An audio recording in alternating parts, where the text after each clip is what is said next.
Hello friends, welcome to my channel education with Gaurav. मेरे इस channel पर एक बार फिर से आप सभी का स्वागत है। दोस्तों, जैसा कि आप सब जानते हैं कि हम मेरे चैनल के ऊपर उत्तराखंड लेक्चरर व एलटी की तैयारी कर रहे हैं। और फ्रेंड्स, मैं इसके बारे में बहुत सारी वीडियोज़ ऑलरेडी बना चुका हूं। अगर आप लोग नए सब्सक्राइबर हैं, नए व्यूअर्स हैं, तो ज़रूर देखिए, उनको जाके चैनल के अंदर जाइए, प्लेलिस्ट में जाइए और वहाँ पर जाके चेक कीजिए, आपको सारी वीडियो मिल जाएंगी। ठीक है। तो दोस्तों, हम पढ़ रहे हैं इंडियन हिस्ट्री। और फ्रेंड्स, लास्ट वीडियो के अंदर जो है हमने बात की थी कहाँ तक, 16 महाजनपदों की। ठीक है। और उन 16 महाजनपदों में मैंने बताया था कि मगध जो है वो सबसे ज़्यादा शक्तिशाली चीज उभर के आया। तो आज हम उसी के बारे में डिस्कस करेंगे और अशोक के बारे में डिस्कस करेंगे। तो बहुत ही इंपॉर्टेंट वीडियो आज का होने वाला। दोस्तों, आप लोग मेरे साथ लास्ट तक बने रहिए और जो भी चीज़ें मैं बताऊंगा उसको समझते हुए चलिए। मैंने बहुत ही पॉइंट वाइज जो है नोट्स बना के आपके लिए और इस वीडियो को बना रहा हूँ। ठीक है। तो आप लोग जरूर उसको देखिए और उसके बाद आपको कैसा लगा मुझे जरूर बताइए। ओके दोस्तों, साथ के साथ अगर आपको नोट्स चाहिए तो आप मुझे इस व्हाट्सएप नंबर पर कांटेक्ट कर सकते हैं। आपको नोट्स और टेस्ट सीरीज दोनों ही यहाँ पर प्रोवाइड कराएंगे, एक minimum amount of fees provide करने के बाद। आपको पता होना चाहिए दोस्तों, लोग 5-5 हज़ार रुपये में जो है नोट्स बेच रहे हैं, लेकिन मेरी जो फीस है वो ऐसी है कि कोई XYZ कोई भी मुझसे नोट्स ले सकता है। ठीक है ना। मिनिमम है, एकदम मिनिमम। ओके। तो फ्रेंड्स, इसीलिए आप लोग जरूर जो है, जो भी लेना चाहता है, अभी भी 18-20 दिन का टाइम है, बिल्कुल वो ले सकता है। और फ्रेंड्स, आप लोग मुझे इंस्टाग्राम पे भी फॉलो कीजिए। अगर अभी तक भी आपने अगर टेलीग्राम ग्रुप ज्वाइन नहीं किया तो उसको ज्वाइन कर दीजिए। ठीक है। उसका लिंक मैंने डिस्क्रिप्शन बॉक्स के अंदर डाल दिया, वहाँ पर जाके उसको चेक जरूर कीजिए। चलिए दोस्तों, शुरू करते हैं। हम जैसे कि मैंने बताया कि हमने लास्ट वीडियो के अंदर डिस्कस किया था कहाँ तक, 16 महाजनपद। और 16 महाजनपद में मैंने बताया था कि जो मगध था वो सबसे शक्तिशाली जनपद उभर कर आया था। ठीक है, एक मिनट। ओके।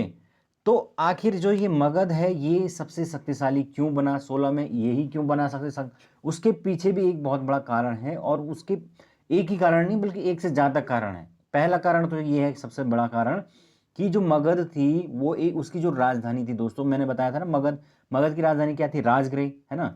तो वो जो राजगृह है या और पाटलिपुत्र, ये दो बड़ी जगह थी मगध मगध साम्राज्य के अंदर।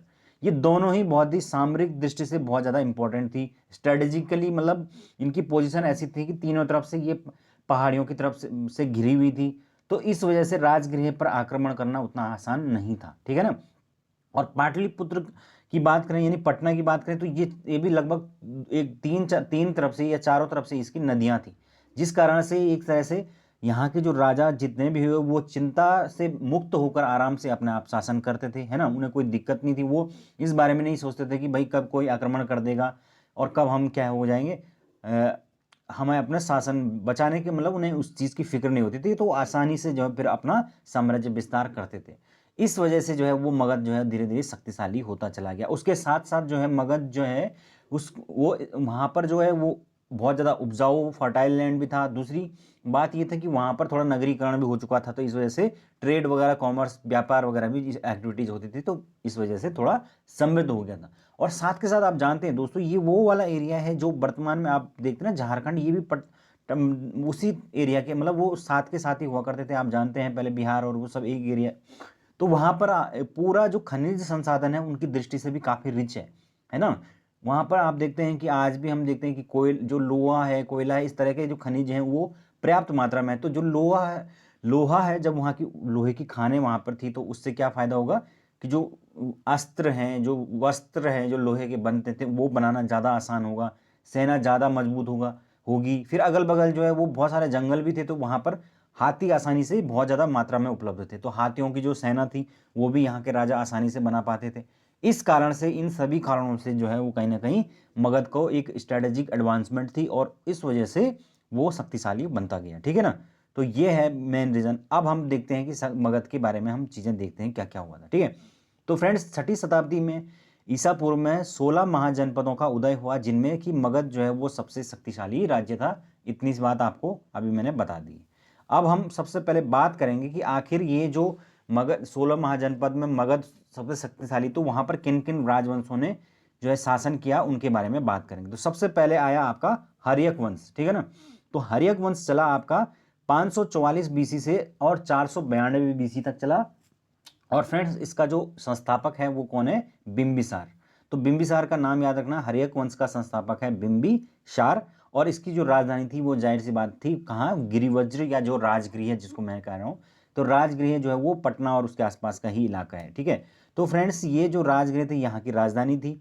अब अगर हम इनकी बात करें हर्यक वंश के संस्थापक यानी बिंबिसार की, तो बिंबिसार ने जो है वो अपनी साम्राज्यवादी विस्तारवादी नीति को जारी मतलब अपनाया। उसके बाद इसने जो है वो अगल बगल के जो और जनपद थे उन पर कब्जा किया, जैसे अंग पर इसने कब्जा किया। अंग भी एक 16 महाजनपदों में से एक है ना। और साथ के साथ इसने एक कूटनीति अपनाई, और वो थी क्या, वैवाहिक संबंध स्थापित करने की कूटनीति। ठीक है ना, इसको कहते हैं आप मैट्रिमोनियल अलायंस करना। इससे क्या होता था कि वो उन क्षेत्रों में जहां पर कि युद्ध करने के बजाय वहां पर क्या, वैवाहिक संबंध स्थापित करके उन क्षेत्रों को एक तरह से अपने साम्राज्य में ही एक तरह से जीत लिया जाता था। जैसे कि इसने पहला जो कौशल राज है उसकी पुत्री से शादी की। ठीक है, उसके बाद प्रसेनजीत की जो बहन है कौशला देवी, उससे शादी की। फिर उसके बाद लिच्छवी जो गणराज्य था वहां की जो राजकुमारी चेलना थी,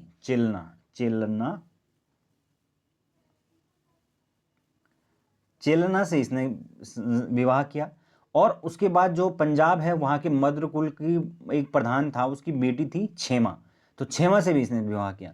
तो इस तरीके से इसने अलग अलग देशों में जो है अलग अलग जो है वैवाहिक नीति अपनाकर जो है वो अपना विस्तारवादी नीति को जारी रखा। ठीक है ना, मैट्रिमोनियल अलायंस इसको कहा जाता है। ओके, तो इतनी सी बात आपको पता चल गई होगी। फिर आपका इसमें और क्या खास बात है कि जो अवंती का नरेश है चंड प्रघोत, उससे इसने युद्ध किया था। तो ये भी एक खास पॉइंट इसके अंदर आ जाता है। मतलब हमें तो केवल वो चीज़ें देखनी है ना जो खास खास बिंदु हैं उनको देखना है। तो उनमें एक ये मुख्य बिंदु है कि अवंती का जो नरेश चंड प्रघोत था उससे इसने युद्ध किया था। और फ्रेंड्स इसने ये इसको श्रेणिक भी कहा गया है। तो श्रेणिक का मतलब होता है जो सेना रखने वाला है, तो सेना रखने वाला भी इसको कहा गया है। इतनी सी बात आपको, ये कुछ मेन पॉइंट मैंने बता दिया। ठीक है, अब इसकी जो हत्या थी वो इसी के लड़के ने कर दी थी, उसका नाम है अजात शत्रु। ठीक है ना, तो अजात शत्रु का मतलब होता है जिसका कि कोई शत्रु नहीं है। तो अजात शत्रु जो है उसने अपने पिता बिंबिसार की हत्या की और सिंहासन हत्या लिया। ठीक है ना, तो इस तरीके से 492 बीसी में जो है वो गद्दी पर बैठा, और 460 ईस्वी तक जो है ये पूरा अजात शत्रु का शासनकाल चला। ठीक है ना, ये जो है दोस्तों इसने बौद्ध धर्म को अपना लिया, ये बौद्ध धर्म का अनुयायी हो गया। ठीक है, और इसकी खास बात आपको याद रखनी है जो हमने पहले भी डिस्कस की थी कि प्रथम जो बौद्ध संगीति हुई थी, यानी कि बौद्ध की जो सबसे बड़ी एक धर्म सभा कह सकते हैं आप उसको, वो हुई, वो आपके अजात शत्रु के टाइम पर ही हुई थी। ठीक है ना, तो ये इंपॉर्टेंट पॉइंट है कि अजात शत्रु के टाइम पर हुई थी कौन, प्रथम बौद्ध संगीति। ओके, इतनी सी बात याद रखनी है।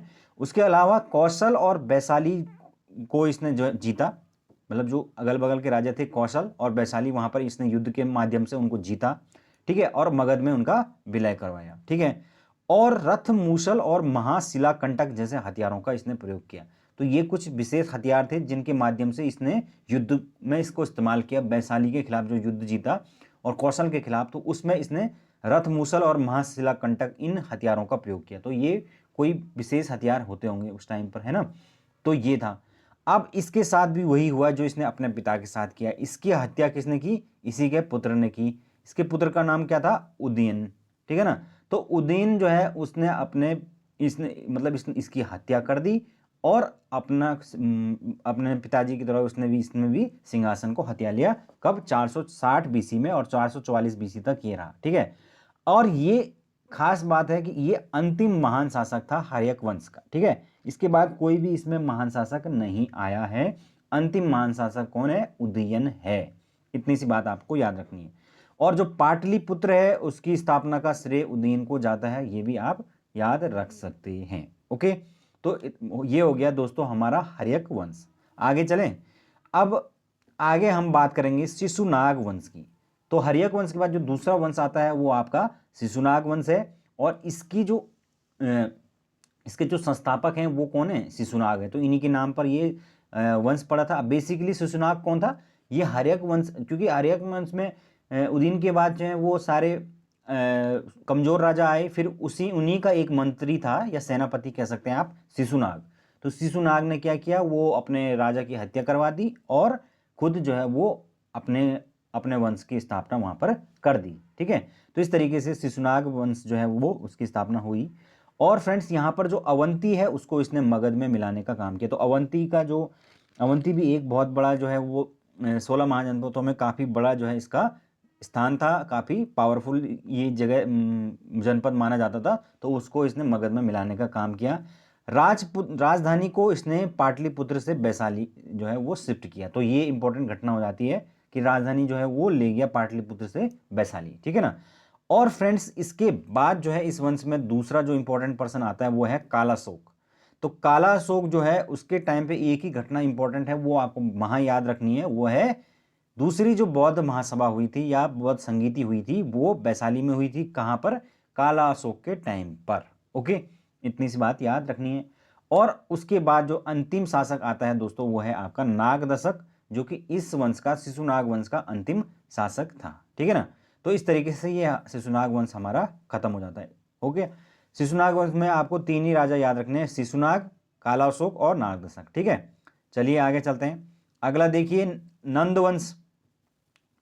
नंदवंश, अब नंदवंश में जो है इसका संस्थापक पूछा जाता है। तो नंदवंश का संस्थापक था महापद्मनन। ठीक है ना। तो महापद्मनन ने जो है जब वो गद्दी पर बैठा तो उसने क्या किया, कलिंग को जीता सबसे पहले। और कलिंग कहाँ है? वर्तमान का जो हमारा उड़ीसा है, ओडिशा, उसका जो तटीय इलाका है या जो ऊपर लगता हुआ इलाका है वो पूरा का पूरा आपका कलिंग था। और काफ़ी स्ट्रेटेजिकली इंपॉर्टेंट इलाका था। तो इस वजह से हर कोई जो है कलिंग को जीतना चाहता था। ठीक है ना। तो यहाँ पर इसीलिए कलिंग को इसने जीता। हालांकि ये बाद में निकल गया था, तो फिर अशोक के टाइम पे जो है फिर से ये होगा, ये आगे हम बताएंगे। ठीक है, तो फिलहाल के लिए आप इतना जान लीजिए कि कलिंग को इसने जीता था और वहाँ पर इसने बड़ी बड़ी नहरों का निर्माण कराया था। ठीक है ना। तो ये भी याद रखना है। उसके अलावा पुराणों में इसको कहा गया है अपरो परशुराम और एकराट। ठीक है ना। तो अपरो परशुराम और एकराट की इसको उपाधि दी गई है किसके अंदर? पुराणों के अंदर। तो हो गया, इतनी सी बात हो गई। ये हमने कुछ इंपॉर्टेंट पॉइंट डिस्कस किए महापद्मनंद के। इसके बाद जो है दूसरा शासक है दोस्तों जो इंपॉर्टेंट है वो है आपका घनानंद। और यही आपका इसका अंतिम शासक हो जाएगा। और इसके टाइम पे आपको एक ही घटना याद रखनी है कि जो सिकंदर है या जिसको अलेक्जेंडर कहा जाता है, उसका जो आक्रमण है वो भारत में इसी के टाइम पर हुआ था। इसके टाइम पे घनानंद कह रहा मैं, धनानंद के टाइम पर। ठीक है ना। तो धनानंद के टाइम पर जो है वो आपका सिकंदर का आक्रमण भारत पर हुआ और यही अंतिम जो है शासक आपका नंदवंश का था। ठीक है ना। तो हो गया। अब इसमें एक नोट है, नोट देखते हैं क्या है। इसी काल में धातु मुद्रा का प्रचलन भी आरंभ हुआ। सबसे पहले जो पुराने पंचमार्क या आहत सिक्के हैं वो 5वीं शताब्दी ईसा पूर्व के पाए गए हैं। तो 5वीं शताब्दी ईसा पूर्व यही जो काल था वो इन्हीं का काल है समझ लो। और यहीं पर जो है आपका सिक्कों की शुरुआत हुई, किसकी? जो मुद्रा धातु की बनी होती थी। ठीक है, जो तांबे के या अलग अलग धातुओं के को पिघला के उनसे सिक्के बनते थे, तो वो प्रचलन यहीं से शुरू हुआ था। ठीक है, तो इतनी सी बात याद रखनी है। ये इंपॉर्टेंट चीज़ें हमने डिस्कस कर ली। अब हम बात करेंगे इसमें मगध का। तो मैंने बता दिया कि मगध का जो है वो आक्रमण जो है उदय का क्या क्या कारण थे, ये आप समझ चुके हैं। अब हम देखते हैं कि सिकंदर जो मैंने बताया कि अभी इसके टाइम पर सिकंदर का जो आक्रमण है वो शुरू होने लग गया था। तो सिकंदर आखिर था कौन? सिकंदर यानी कि अलेक्जेंडर। ठीक है ना। तो सिकंदर दोस्तों ये मकदूनिया का शासक था और फिलिप सेकंड का पुत्र व अरस्तु का ये शिष्य था। तो मकदूनिया यानी कि मैसेडोनिया जो है उसको कहा जाता है। अब भारत वालों ने उसको मकदूनिया बना दिया। तो फ्रेंड्स जो मैसेडोनिया था वहाँ का शासक था सिकंदर। ठीक है, और वहाँ से आया था और फिलिप का पुत्र था। ठीक है, और अरस्तु जो महान दार्शनिक हैं अरस्तु, उनका ये शिष्य था।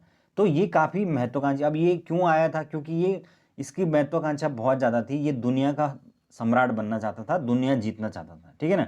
और इसका ये था कि मैं विश्व विजेता बनूं। तो विश्व विजेता का सपना लेकर ये अपना जो घोड़े हैं 1 लाख घोड़े कहते हैं लेकर चल गया। ठीक है, और पूरी दुनिया का विजय के लिए निकल पड़ा।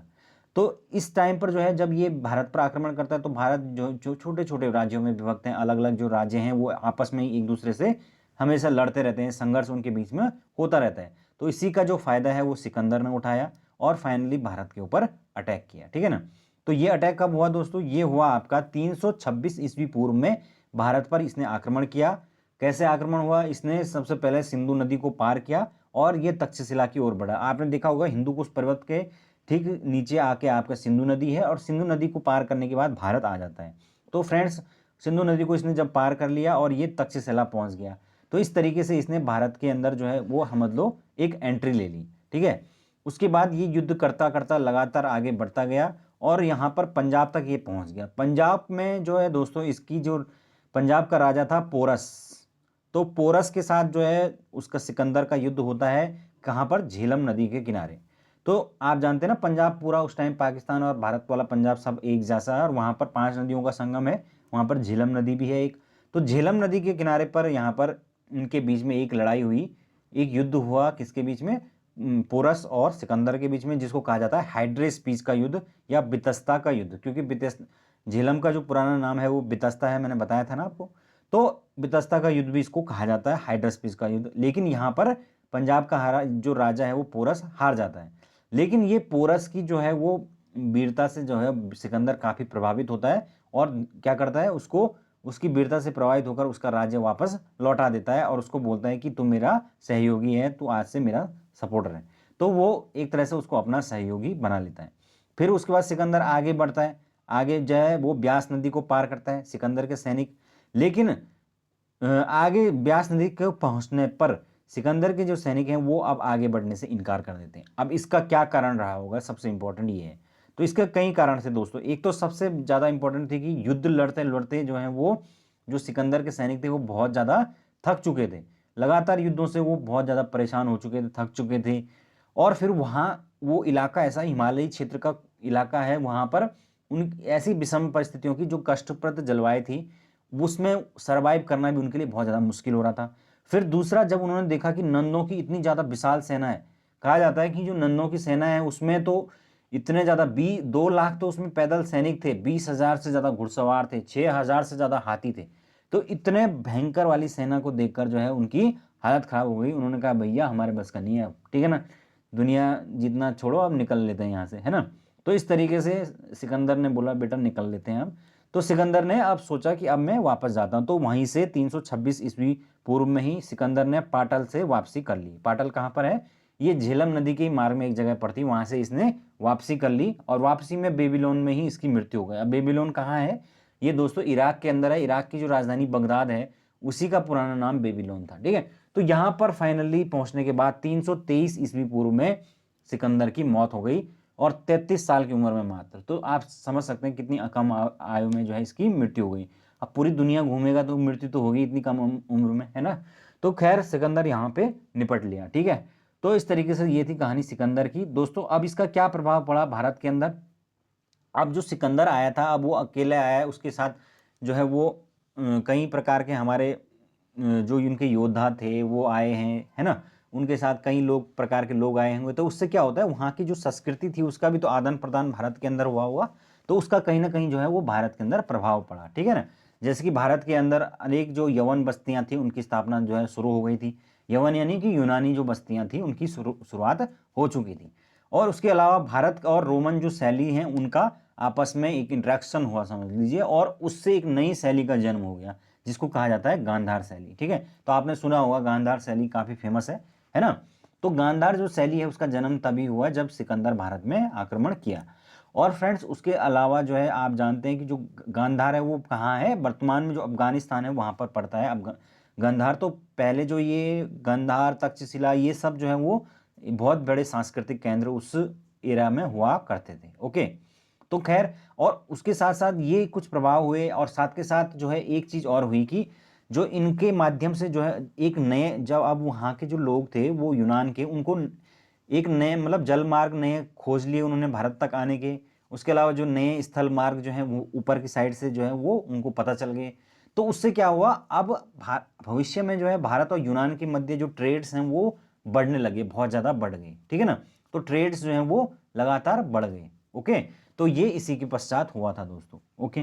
तो ये कुछ प्रभाव हुए, और उसके साथ साथ भारत के अंदर जो है थोड़ा बहुत राजनीतिक जो एकता है वो भी स्थापित हुई थी। ये सारे प्रभाव सिकंदर के कारण हुए।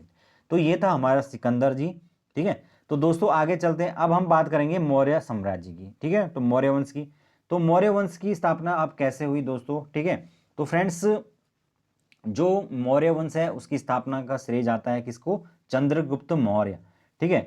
322 ईस्वी पूर्व से लेकर 297 ईस्वी पूर्व तक इनका शासन चला। 25 साल की उम्र में जो है दोस्तों इन्होंने चाणक्य की सहायता से गद्दी को हासिल किया। ठीक है, तो किसकी सहायता से हासिल किया? चाणक्य। तो इसीलिए जो है आचार्य चाणक्य को आज भी जो है सबसे बड़ा जो है वो उनकी जो चाणक्य नीति है उसकी, जब भी कोई इस प्रकार से राजनीति में माहिर होता है तो आप कहा जाता है कि ये चाणक्य है। जैसे अमित शाह को आज के डेट में कहा जाता है कि राजनीति का चाणक्य है। तो ये सब उदाहरण इसलिए दिए जाते हैं क्योंकि चाणक्य यानी कि जिनका दूसरा नाम क्या था? विष्णुगुप्त था, कौटिल्य भी इनको कहा जाता है। इनकी मदद से किस प्रकार से चंद्रगुप्त ने जो अंतिम जो शासक था, कौन? नंदवंशीय धनानंद, है ना, जिसके बारे में अभी हम पढ़ रहे, उनको किस प्रकार से जो है गद्दी से हटाया और किस प्रकार से इसको चंद्रगुप्त को गद्दी पर बिठाया, ये सारी की सारी जो है वो चर्चा आपके किसके अंदर है? मुद्रा राक्षस के अंदर। तो मुद्रा राक्षस जो है उसकी रचना की है विशाख दत्त ने। तो ये आपको याद रखना। हालांकि ये जो रचना है इन्होंने बहुत बाद में की थी, कब? गुप्त काल के अंदर। ठीक है, लेकिन इस पूरी की पूरी बुक के अंदर जो है मुद्रा राक्षस में यही चीजें बताई गई हैं कि चाणक्य नीति के अंदर उन्होंने किस प्रकार से आपका शासन को हथियाया, मतलब शासन को एक तरह से उस पर गद्दी पर कब्जा किया। ठीक है, तो ये चीजें कुछ याद रखनी है आपको चंद्रगुप्त मौर्य के बारे में।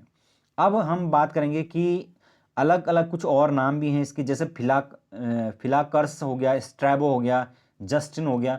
इन्होंने चंद्रगुप्त को सेंड्रोकोटस और जो प्लूटार्क है उसको एंड्रोकोटस, मतलब अलग अलग जो नाम है उन्होंने अलग अलग, जो ये इतिहासकार हुए हैं इन्होंने इसका अलग अलग अनुवाद दिया है, जो जिस देश का होगा उसने उस हिसाब से कहा। जैसे फिलाकर्स, स्ट्रैबो और जस्टिन है उसने उनको चंद्रगुप्त को सेंड्रोकोटस कहा, जो प्लूटार्क था उसने उनको एंड्रोकोटस कहा, और जो विलियम जोन्स थे उन्होंने फाइनली बोला कि भाई जो ये दोनों नाम है ये चंद्रगुप्त मौर्य के हैं। तो वो उन्होंने वेरीफाई किया इस चीज़ को, है ना।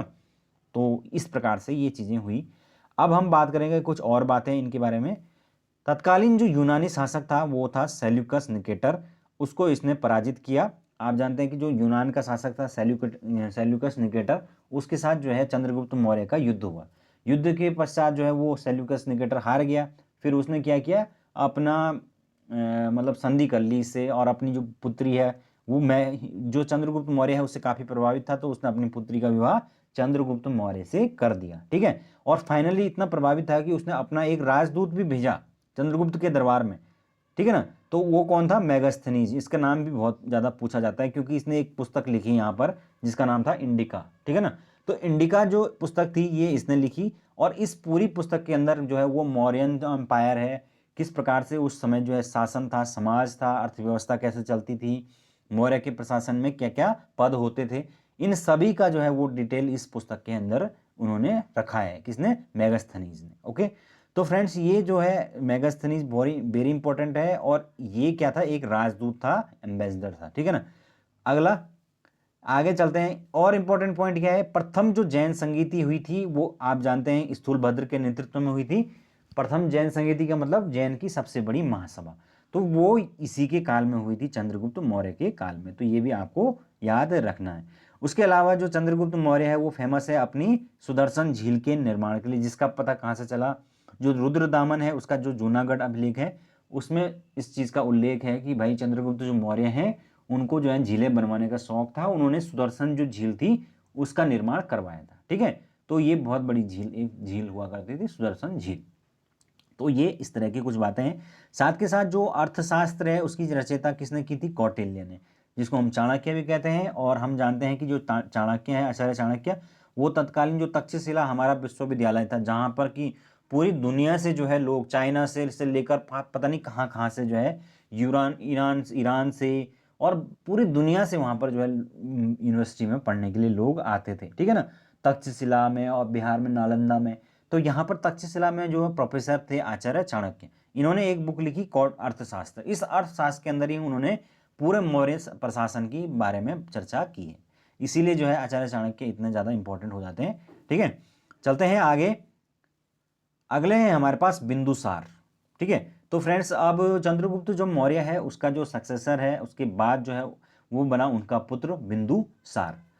तो बिंदुसार और बिंबिसार में कंफ्यूजन मत होना, बिंबिसार अपने शुरू में पढ़ लिया था, ये बिंदुसार है। ठीक है ना, 297 बीसी से लेकर 273 बीसी तक इनका शासन चला। ठीक है, और फ्रेंड्स यूनानी जो लेखक है उन्होंने बिंदुसार को क्या कहा है?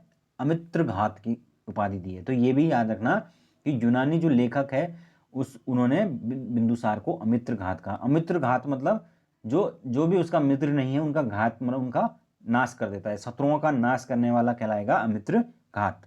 तो ये यूनानी लेखकों के अनुसार है इनका नाम। उसके बाद इनके शासनकाल में जो 2 इंपॉर्टेंट घटनाएं होती हैं वो है तक्षशिला में 2 बार विद्रोह हुए, आंतरिक विद्रोह मतलब। और फिर आंतरिक विद्रोह को दबाने के लिए राजा ने भेजा किसको, एक बार अशोक को भेजा और दूसरी बार सुसीम को भेजा। आप जानते हैं कि अशोक और सुसीम जो है वो अशोक का भाई था और इन दोनों के बीच में हमेशा राइवलरी चलती रहती थी। किसके लिए, शासन के लिए, एक दूसरे को मतलब ज़्यादा अपने आप को बेस्ट दिखाने के लिए। ये अशोका जो मूवी आई थी उसमें भी आपने ये चीज़ देखी होगी। ओके, आगे आजीवक जो संप्रदाय था उसको इन्होंने अपना लिया था। किसने, बिंदुसार ने। आजीवक संप्रदाय के जो है अनुयायी बन गए थे। और मृत्यु का एंटीयोकस जो फर्स्ट हैं उन्होंने जो है इनके दरबार में डायमेकस नाम का एक राजदूत भेजा था। ठीक है, तो फ्रेंड्स ये डायमेकस राजदूत ये एंटीयोकस फर्स्ट ने जो है, जो कि कहाँ के, मिस्र के ही जो है वो नरेश थे, तो उन्होंने ये भेजा था। ठीक है, मिस्र के कह रहा हूँ मैं, यूनानी नरेश थे। तो फ्रेंड्स इनकी जो मृत्यु है फाइनली 273 बीसी के अंदर इनकी डेथ हो गई। ठीक है, अब इनकी डेथ के बाद जो है वो अब जो अगला है वो कौन बनेगा, क्योंकि जो है अशोक और उसके जो है 99 जो है वो भाई थे। ठीक है, तो फ्रेंड्स अशोक के कुल 100 भाई थे। अशोक ने जो है अपनी 99 जो भाई हैं उनकी हत्या करवा दी और फाइनली तब जाके उसे गद्दी मिली। ठीक है, तो ये किससे पता चला है, दीपवंश महावंश। ये कौन है, ये आपका तमिल जो है वो साहित्य है, तमिल जो है अभिलेख, तमिल जो है वो साहित्य है ये दीपवंश महावंश। इनमें पता चला है कि जो है अशोक ने अपने 99 भाइयों की हत्या करा के गद्दी को हासिल किया था। तो देखिए आपकी 273 में शासन खत्म हो गया, फिर उसके बाद 259 में जो है अशोक गद्दी पर बैठा। तो आप लगा लीजिए कि 4 साल जो है पूरा यही चलता रहा कि युद्ध, आपस में लड़ रहे हैं, कोई किसको मार रहा, कोई किसी को, सब एक दूसरे से वो कर रहे हैं, मतलब एक गद्दी के पीछे संघर्ष हो रहा है। तो संघर्ष में फाइनली अशोक जीता क्योंकि अशोक सबसे ज्यादा योग्य था। ठीक है ना। फिर देखिए राज्य जो अभिषेक जब अशोक का हुआ उससे पहले अशोक उज्जैन का एक राज्यपाल था। तो ये उज्जैन का राज्यपाल था, ये भी आपको पता होना चाहिए। राज्यपाल मतलब एक मंत्री रहा होगा। अगला देखिए नेक्स्ट है हमारे पास राज्य अभिषेक के 8वें वर्ष पर कलिंग पर आक्रमण। तो ये अशोक के जीवन की प्रमुख घटना थी, अशोक के काल की। जब राज्य अभिषेक हुआ उसके 8वें ही साल में जो है उसने कलिंग को जीतना चाहा। कब, 261 बीसी में। तो 261 बीसी के अंदर जो है कलिंग का युद्ध हुआ था, वेरी इंपॉर्टेंट।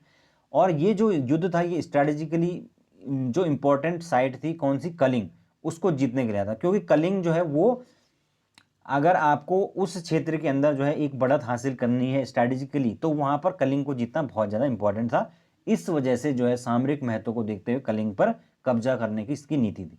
लेकिन कलिंग के अंदर जो है कब्जा करने के लिए या उसको जीतने के लिए इतने भयंकर मात्रा में हिंसा हुई, 1 लाख से ज़्यादा जो है लोगों की जान लेनी पड़ी इसको। तो उसके बाद अशोक का जो है हृदय परिवर्तन हो गया, आप सब जानते हैं ये बात।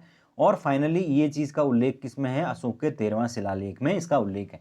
फिर अशोक ने जो है, उसके बाद अशोक जो है वो बहुत संत आदमी बन गया। ठीक है, और अशोक ने जो है कलिंग युद्ध के बाद जो है बौद्ध धर्म को स्वीकार कर लिया, क्योंकि बौद्ध धर्म शांति की बात करता है। फिर जो है बौद्ध धर्म को स्वीकार करने के बाद युद्ध की जो नीति को उसको त्याग दिया हमेशा के लिए। और उसके बाद युद्ध की नीति को त्याग कर क्या अपनाया, धम्म की नीति। तो धम्म की नीति वही है जो अशोक का धम्म मैंने बताया था। जो धम्म जो है बुद्ध धर्म के अलग अलग सिद्धांत होते हैं, हिंसा नहीं करें, हमेशा दूसरों की भलाई करना, और अच्छी अच्छी बातें, मतलब कुल मिला के आप समझते हैं। ठीक है, तो धम्म की जो नीति थी उस पर इसने चला। अब जब धम्म की नीति पर अशोक चला तो फिर इसने बहुत सारे जो है वो भलाई के काम जो है जनता के लिए करने शुरू कर दिए। फिर उसके बाद बौद्ध धर्म का जो है वो प्रचार करने लग गया, खुद भी किया। फिर अपने जो पुत्र महेंद्र और उनकी पुत्री जो है संघमित्रा, इसको भी बौद्ध धर्म के प्रचार के लिए कहाँ भेजा, श्रीलंका भेजा। ठीक है, तो इस तरीके से बुद्ध जो है बौद्ध धर्म का इसने प्रचार में बहुत बड़ा योगदान दिया। शासन के 14वें वर्ष में धम्म महामात्र की नियुक्ति की। तो धम्म महामात्र बेसिकली वही होते थे, एक मंत्री थे समझ लिए धम्म के लिए, जिनका काम ही यही था कि वो क्या करेंगे, जनता के बीच में धम्म का प्रचार करेंगे, जनता को सिखाएंगे कि भाई लोगों का कल्याण करना है, भलाई करनी है, ये वो ये सब चीज़ें ना। तो अब ये सब चीज़ों का प्रचार करने के लिए उसको ये सब आइडिया सूझा कि भाई मैं प्रचार करूं तो कैसा करूं। उसके लिए उसने क्या किया, अब शिलालेख जो है वो बनाने शुरू कर दिए। तो जो ये शिलालेख थे इनमें बेसिकली ये जो धम्म की बातें थी ये ही होती थी, और जहाँ जहाँ तक उसका साम्राज्य था वहाँ वहाँ सारे जगह ये शिलालेख लिख दिए गए थे और उन पर उन बातों को लिख दिया गया था। ओके, तो फ्रेंड्स अशोक के जो अन्य नाम हैं उनको भी देख लेते हैं, क्या क्या नाम है। देवनाम प्रिया, तो देवताओं का प्रिय इसको कहा गया है। उसके अलावा प्रियदसी कहा गया है किसमें, भाब्रू अभिलेख में। उसके अलावा बुद्ध शाक्य कहा गया है मास्की अभिलेख में। तो ये कुछ अलग दूसरे नाम हैं अशोक के, वेरी फेमस है। उसके अलावा जो कलहण की राज तरंगिणी है उसके अनुसार कहा गया है कि जो श्रीनगर शहर है उसकी स्थापना किसने की थी, बुद्ध इसी ने की थी, अशोक ने की थी। ठीक है, तो इसलिए ये अशोक का जो कुछ प्रमुख योगदान हो जाते हैं। अब हम बात करेंगे जो इंपॉर्टेंट चीज़ है सबसे, वो है अभिलेख। क्योंकि अशोक जो है उन्होंने, मैंने बताया कि उन्होंने धर्म प्रचार का जो है रास्ता चुना कि भाई अभिलेख जो है वो गढ़वाए जाएं। ठीक है, और ये जो अभिलेख गढ़वाने का आइडिया था ये इन्होंने कहाँ से लिया था, ये आपके ईरान के शासक दारा से ये आइडिया उनको आया था, दारा फर्स्ट से। ठीक है, अब जो अभिलेख थे वो भी अलग अलग टाइप के थे दोस्तों।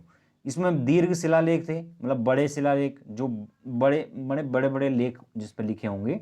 फिर लघु शिलालेख थे, ठीक है, फिर पृथक शिलालेख थे, फिर दीर्घ स्तंभ लेख थे जो स्तंभ जैसे होते हैं, और फिर लघु स्तंभ लेख थे। तो इस प्रकार से अलग अलग टाइप के जो हैं ये अभिलेख आपके थे। और ये आपका हमारे उत्तराखंड के कालसी के अंदर भी आपका पता है कि अशोक का एक अभिलेख मिला है। ठीक है ना, इससे पता चलता है कि यहाँ तक उनका पूरा का पूरा शासन फैला हुआ था। ठीक है, तो अशोक ने जो है वो बहुत बड़ा साम्राज्य जो है, क्योंकि मौर्य जो काल था उसके अंदर जो है वो साम्राज्य विस्तार बहुत ज़्यादा हुआ, यहाँ तक कि गांधार से लेकर और पूरा का पूरा तमिलनाडु के कुछ ऊपरी हिस्सों तक जो है वो मौर्यन एम्पायर फैला हुआ था। तो बहुत बड़े इलाके में ये शासन था, तो उसमें पूरा का पूरा आपका उत्तराखंड भी आ जाता है। ठीक है, तो यहाँ पर कालसी का अभिलेख मिला है, तो ये उत्तराखंड के जीके के लिहाज से इंपॉर्टेंट है।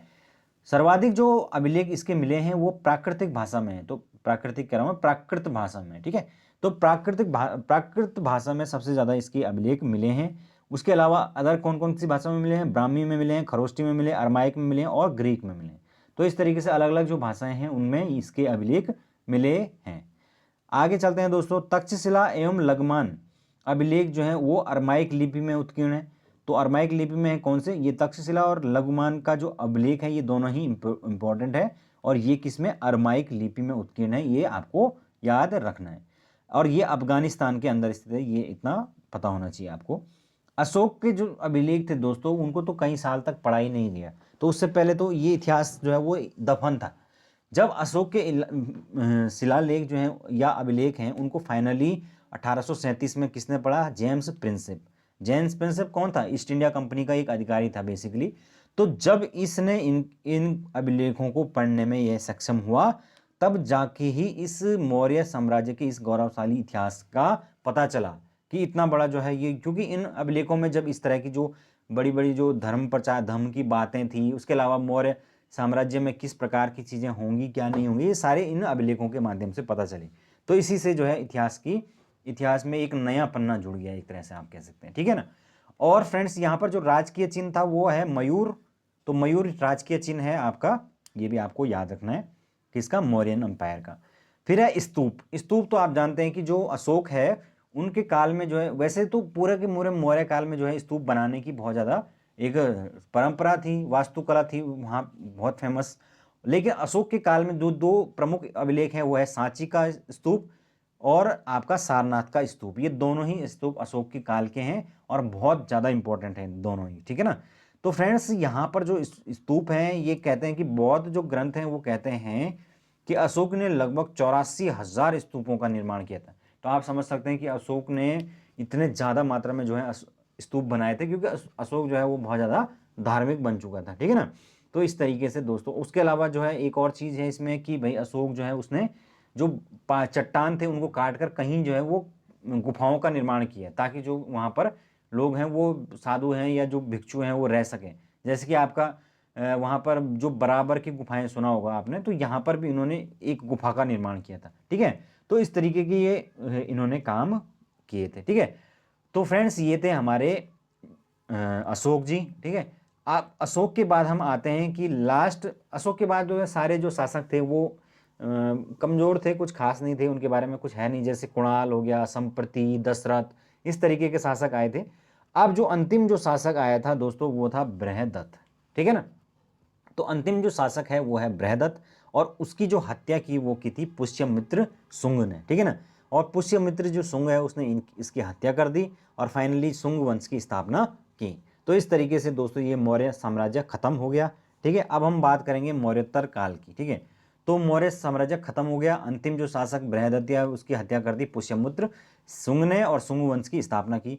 तो शुंग वंश बेसिकली क्या था, एक ब्राह्मण वंश था, ये याद रखना। 184 ईस्वी पूर्व से और 75 ईस्वी पूर्व तक इसका आपका टोटल जो है वो टाइम पीरियड है। ब्राह्मण वंश है और पुष्यमित्र जो शुंग है इसके संस्थापक हैं। यहाँ पर जो खास बात हुई वो हुई यवनों का आक्रमण हुआ। इसके जो पुरोहित थे आपके पुष्यमित्र शुंग के, वो कौन थे, पतंजलि, ठीक है ना। और पतंजलि ने ही यहाँ पर जो है पाणिनि की जो अष्टाध्यायी थी उस पर एक महाभाष्य की रचना भी की। तो ये भी आपको याद रखना है फ्रेंड्स। उसके अलावा भागवत धर्म का यहाँ पर उदय, भागवत धर्म भी तो ब्राह्मण जो धर्म है उसका उदय होना शुरू हुआ, क्योंकि इससे पहले जो है मौर्य के टाइम पर चूंकि जो आपका बौद्ध धर्म था उसको राजकीय संरक्षण ज़्यादा प्राप्त हुआ, तो इसलिए बौद्ध धर्म का काफ़ी प्रचार हुआ। फिर उसका मतलब एक तरह से काफ़ी मतलब वो फला फूला। फिर लेकिन जब ये ब्राह्मण धर्म वापस आए, ब्राह्मण शासक आए, तो फिर वो ब्राह्मण जो धर्म है वो उभर के आया, जो वर्तमान में हिंदू धर्म है उसका वो कह सकते हैं उस टाइम पे ब्राह्मण धर्म है वो, ठीक है। तो वो उसी को भागवत धर्म यहाँ पर कहा गया है। तो यहाँ से इसका उदय होना शुरू हुआ। बाकी आगे चलकर गुप्त काल में तो है, आप जानते हैं कि स्वर्णिम काल माना जाता है, वहाँ पर ब्राह्मण धर्म जो है वो चरम पर था, ठीक है ना। तो अगला फिर नेक्स्ट है आपके पास अग्निमित्र। तो अग्निमित्र जो है ये अगले शासक हुए हैं इसके, और इनका जो नाम, इनके मतलब इनके बारे में जो उल्लेख है वो किस में दिया गया है, कालिदास की लिखी हुई मालविका अग्निमित्रम। तो ये बेसिकली एक नाटक है मालविका अग्निमित्रम, जिसमें आप जानते हैं कि कालिदास ने ये एक लव स्टोरी है, ठीक है ना। मालविका और अग्निमित्र के बीच की एक लव स्टोरी है ये, और ये कालिदास के द्वारा इसकी रचना की गई है। ओके, अब जो अंतिम जो शासक था शुंग वंश वो था देवभूति। उसकी जो हत्या कर दी वो मर्डर बाय किसके, वासुदेव। तो वासुदेव ने जो है इसकी हत्या कर दी 75 ईस्वी में, ईस्वी पूर्व में, सॉरी बीसी के अंदर। और फाइनली जो है इसको हत्या करने के बाद उसने कर्ण वंश की नींव रख दी। तो कर्ण वंश 75 से लेकर 30 ईस्वी पूर्व तक चला, जिसके संस्थापक कौन है, वासुदेव हैं। ये भी ब्राह्मणी है, तो ये भी अगेन ब्राह्मणी है। और फाइनली जो है इस ब्राह्मण वंश को भी खत्म किया किसने, अंतिम जो शासक था इसका वो था सुशर्मा। सुशर्मा को हटाया किसने, सिमुक ने, ठीक है। तो सिमुक ने सुशर्मा को हटाया और फाइनली स्थापना की किसकी, आंध्र प्रदेश के अंदर सातवाहन वंश की, ठीक है ना। तो फ्रेंड्स सातवाहन वंश, उसके बाद तो बहुत सारे वंश आए, फिर सातवाहन आया, फिर आपका चेदी आए, ठीक है। फिर आपका पांड्या होगा, फिर चोल होगा, फिर चेर होगा, फिर संगम काल, ठीक है, फिर गुप्त काल। तो इस तरीके की बहुत सारे जो हैं ये चीज़ें होंगी। अब आप लोग बताइए कि इसमें जो है मैंने ये आगे वाले वीडियो बनाने हैं कि नहीं बनाने हैं, वरना मैं सीधे आपका मिडेवल हिस्ट्री वाली जो है वो जो विदेशियों का आक्रमण होता है आपका 10वीं सदी एक, उसमें सीधा वहीं से मैं सोच रहा हूँ कि जो है वो मध्य भारत से शुरू करूं और वहाँ पर उसको थोड़ा बहुत राजाए जो मुगल काल हो गया और आपका गुलाम वंश वगैरह ये सब पढ़ा के और सीधा फिर मॉडर्न इंडिया शुरू करूं, ठीक है। तो आप लोग बताइए, बाकी वो जो वंश हैं मैंने बताया ना अभी, ये चेदी और ये सब, ये बहुत ज़्यादा, इनमें बहुत ज़्यादा नाम हैं, राजा इतने अजीब इतने ज़्यादा हैं, वो तो मुझे लगता है याद भी आपको इतनी जल्दी होंगे कि नहीं होंगे, ठीक है। तो खैर जो भी है आप लोग बता देना मुझे, ठीक है, कमेंट करके। तो चलिए दोस्तों, अभी के लिए इतना काफ़ी है। Thank you so much, good night.